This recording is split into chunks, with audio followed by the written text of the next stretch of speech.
I paid off my parents' mortgage to give them some financial breathing room. They gave the house to my golden child sister as a surprise. She kicked them out. Now they want to stay with me. I told them no. I'm a 32F software developer living in a modest 2-bedroom condo that I own outright. I live alone, no kids, not married. I'm financially comfortable but not rich by any stretch. I've always been the black sheep of the family, the quiet one, the responsible one, and definitely not the favorite. That title belongs to my sister, Marissa 29F. Marissa has always been the golden child. If she sneezed, my parents would rush to her side with tissues and hot tea. If I so much as broke a bone? You'll be fine, stop whining. Growing up, I was the built-in babysitter, tutor, and scapegoat. I moved out at 18. Marissa stayed home through college and beyond. My parents funded every failed business, every vacation, every new direction of hers. But I kept my head down, built my career, and tried not to be resentful.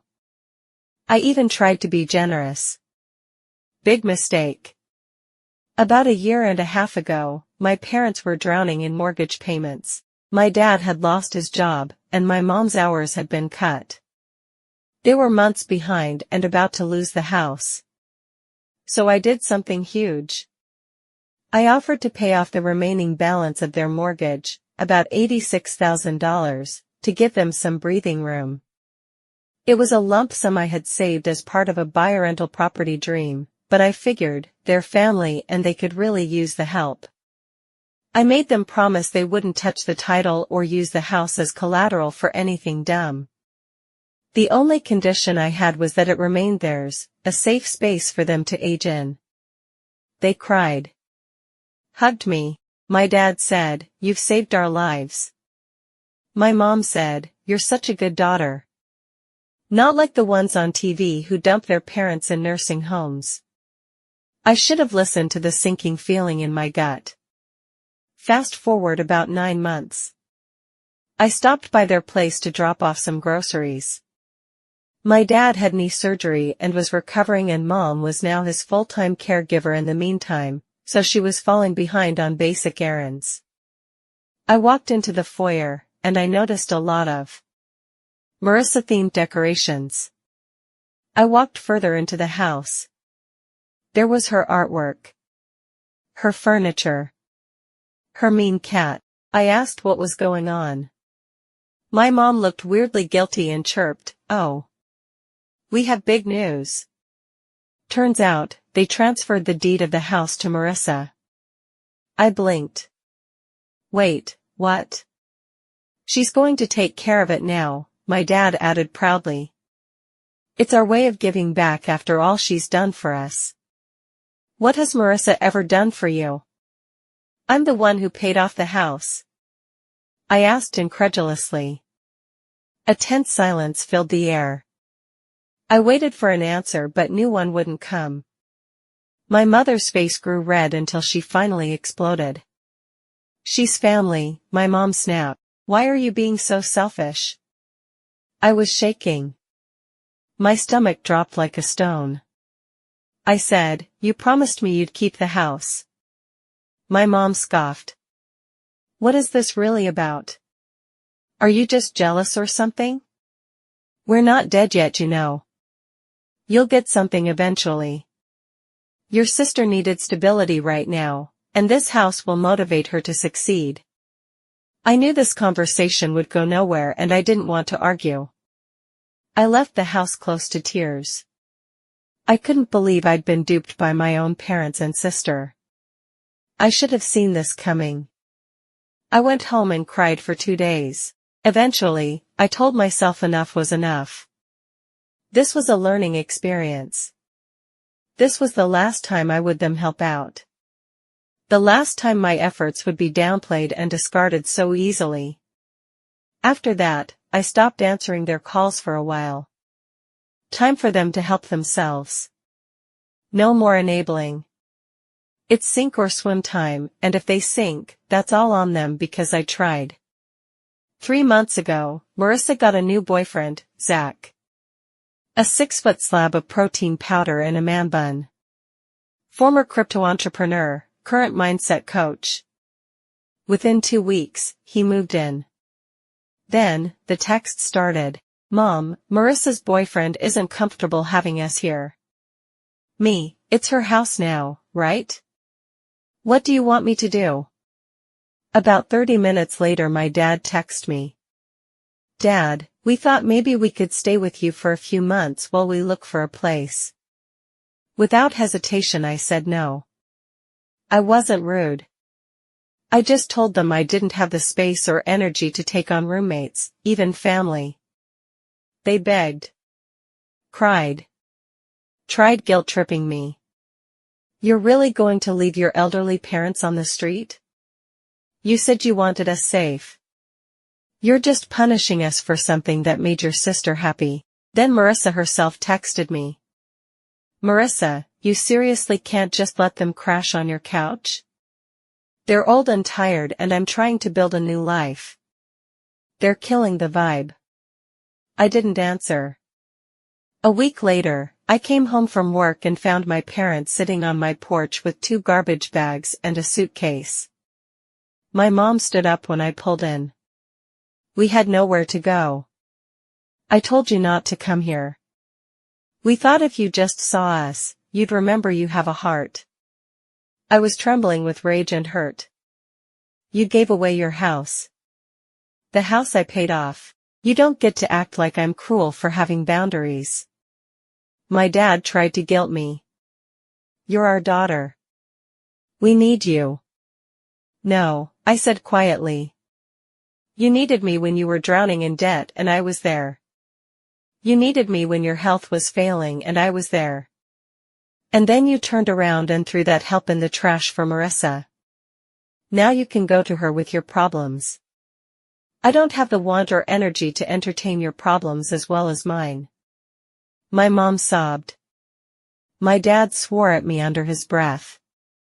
I went inside. I didn't let them in. They left eventually. I think they're staying with a friend of my aunt's for now, but they keep texting. My mom sends me dramatic updates about how hard it is to sleep on a couch, how she misses her home. My dad left a voicemail saying I'll regret this when they're gone. Marissa has gone silent. I suspect she knows she messed up but is too self-centered to care and she doesn't want to risk losing Zach. I started therapy after all this. My therapist helped me realize something important. I've been the backup plan my entire life. The helper. The fixer. The one they only turn to when it's inconvenient to be loyal to anyone else. I've changed my locks to more sturdier ones. I've told my building manager not to allow them in. Play stupid games, win stupid prizes. They will figure things out. So Reddit, AITA for saying no? For letting them face the consequences of their own choices? Sometimes, the only way to breathe is to stop setting yourself on fire to keep others warm. And it's finally quiet in my home. Update. Original post linked here. Hi again Reddit. Buckle up because this went from bad to batshit crazy in a matter of weeks. When I said play stupid games, win stupid prizes, I didn't know the prizes would include arson, insurance fraud, and a full-blown criminal investigation. Let's rewind. Shortly after my last post, I got served. Yes. Served.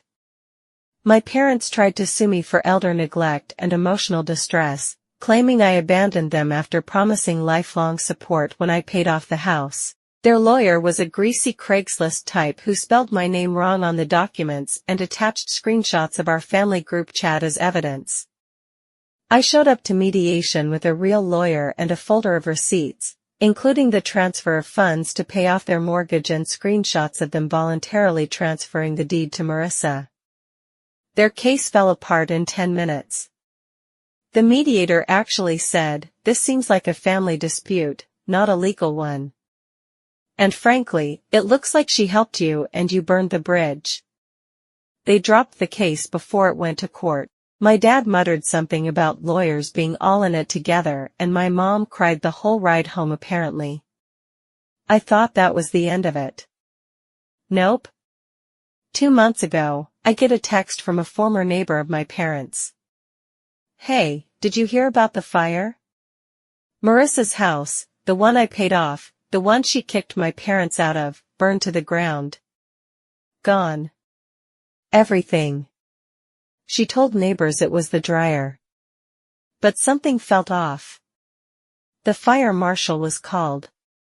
They smelled gas. Her boyfriend, Zach, the mindset coach turned criminal mastermind, conveniently had an out-of-state speaking engagement the next day. Turns out, Marissa took out a massive insurance policy a month before. And after the fire, Zach convinced her to file the claim immediately. He even helped her gather the paperwork. Once the insurance company cut the check, he vanished. Like, vanished. Took her laptop, her car, the check, and every trace of himself.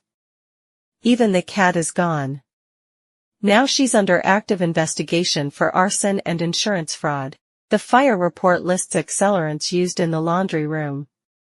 There's security footage from a neighbor's Ring camera shows Zach carrying 2 red gas cans into the garage the night before the fire. Police came to my house with questions. I told the truth. I hadn't spoken to her since she tried to guilt-trip me about housing our parents. I showed them the texts from the neighbor. They said they would speak to her as well. The officer shook her head grimly and said, "She's not the first to go down for a man with a plan." Then they left my place. Last night around 11:47, I was awoken by a loud bang bang bang on my door. I jumped out of my bed, grabbed my safety bat and slowly crept to my front door. I looked through the peephole. I sighed in annoyance and rolled my eyes. It was Marissa. Disheveled. Crying. Standing there in rain-soaked leggings and a hoodie with smeared mascara and what looked like a hospital bracelet on her wrist. "I'm being investigated. They think her voice broke. They think I did it all." "Didn't you?" I asked calmly. She went silent. Then whispered, "I need a place to stay. Just for a few nights." I looked her in the eye and said the same thing I told Mom and Dad, "No." She started sobbing. Sat down on my porch like she was going to sleep there. I closed the door. And then I called the police. Not to be cruel, but because I'm done being the fallback girl. The sister, the daughter, the afterthought people only remember when they're on fire, literally in this case. I'm pretty sure she has a warrant out for her arrest. I refuse to be accused of harboring a fugitive. I like my freedom, thank you very much. I'm done with their drama. My life has been peaceful and fulfilling without them in it, and I plan to keep it that way. She left before the cops arrived. Probably crashed with one of her spiritual coach friends. I blocked her number. Blocked my parents again too. They've been sending guilt-laden messages about forgiveness and family tragedy. No. I paid off a house to give them security. They gave it to someone who valued a scammer more than them and stability. Marissa gambled with fire and got burned. I'm not the villain. I'm just done. If you're reading this and struggling with family boundaries, you're allowed to say no. Even to family. Especially to family who sees your kindness as an open vault and your silence as a yes. Thanks for listening, Reddit. I'll update again if she ends up on Dateline. Honestly, I wouldn't be surprised.